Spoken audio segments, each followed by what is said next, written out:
Today, we're bringing you the story of a guy that drove the world nuts, literally driving people crazy to the extent that some folks out there had created social media groups to find him.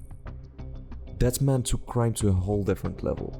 He had done something so horrible that a healthy mind would find it very hard to comprehend.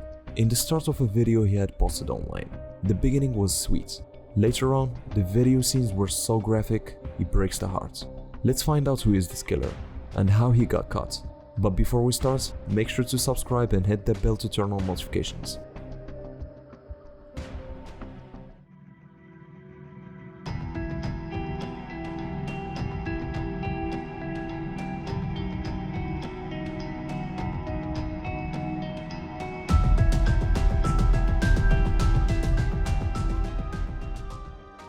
Our horrific and sadistic killer for today is Luka Magnotta, who was born on the 24th of July 1982 in Scarborough, Ontario.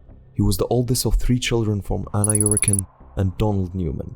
According to Luka, his mother was OCD when it came to cleanliness. She would routinely lock her children out of the house, and once she put her children's pet rabbits out in the cold to freeze to death. His father was diagnosed with schizophrenia in 1994, after which he divorced Magnotta's mother, leading Luka to move in with his grandmother. In 2007, Luka created a fake profile and posted his picture next to Karla Homolka, who is one of the most notorious female murderers in the history of Canada, and claimed that they were in a relationship. The picture became viral on social media, which made him kinda famous, at least for that period. The Toronto Sun would interview him, and he would deny anything that has to do with his involvement with this picture. He was believed to have around 70 Facebook pages, different websites and a YouTube channel posting videos of him glorifying his looks, with dozens of fan channels also created by him.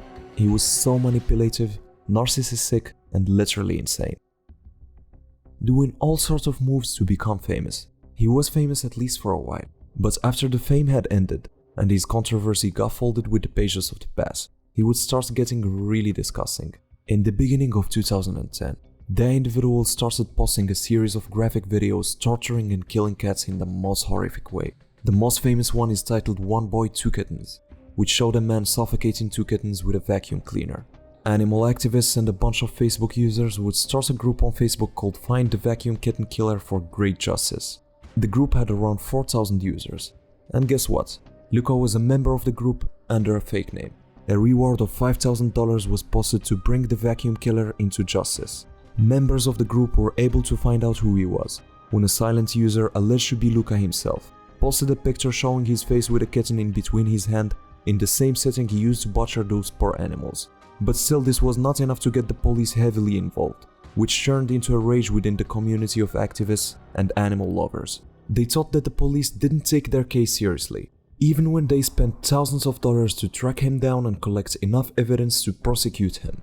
A year later, he kept posting more videos of cats and death making fun of the activists. Then things will dangerously escalate. On May the 25th, 2012, an 11-minute video titled "One Lunatic, One Ice Pick" was uploaded to a gore website and started circulating like crazy, showing Chinese international student Jun Lin tied to a bed and brutally murdered with an ice pick, then dismembered, and followed by some heinous acts. I don't want to get into details cause that shit was seriously sick. The video had reached the police, so are the Interpol and the FBI, but it was ignored for days thinking that the video was fake, despite one lawyer trying to bring attention to the video, until a janitor found Jun's dismembered torso inside a suitcase outside a Montreal apartments building. Package stained with blood and a foul smell containing a left foot was delivered to the national headquarters of the Conservative Party in Canada. Another package containing a left hand was on its way to the Liberal Party, but got intercepted by Canada Post. After identifying information among the suitcases and packages, police headed to Luka's apartment. They got this footage from the surveillance cam that shows Jun with Luka Magnotta entering Luka's apartment, with more footage of Luka dumping lots of stuff into a trash can and wearing Jun's cap. Blood was found all over the apartment, in the mattress, the table, the refrigerator, and the bathtub. By the time police tried to arrest Luka, he was already on a plane to Paris, using a passport with his own name. After his arrival in France, his cell phone signal was traced to a hotel in Bagnolet, but he had left by the time police arrived. Pornographic magazines and an air sickness bag were found in the hotel room. This time he used a false passport with the name Kirk Drummel at the hotel reception. He made contacts in Paris from a previous visit in 2010, and police were following a large framed man who had been in contact with Magnotta. Another man he stayed with for 2 nights did not realize who he was until he had left. Magnotta then boarded the Eurolines bus at the Bagnolet coach station, bound for Berlin, Germany.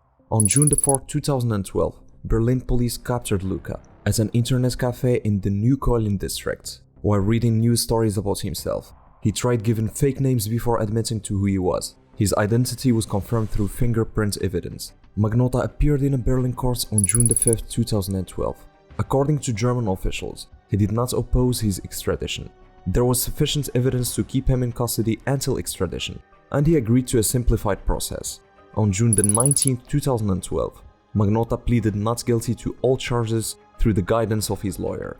On March 11, 2013, a preliminary hearing had begun. The evidence presented was subject to a publication ban. The media and the public were requested to be barred from the hearing by Magnotta's defense team, and this was declined the next day. Jun Lin's father, traveled from China to attend the hearing.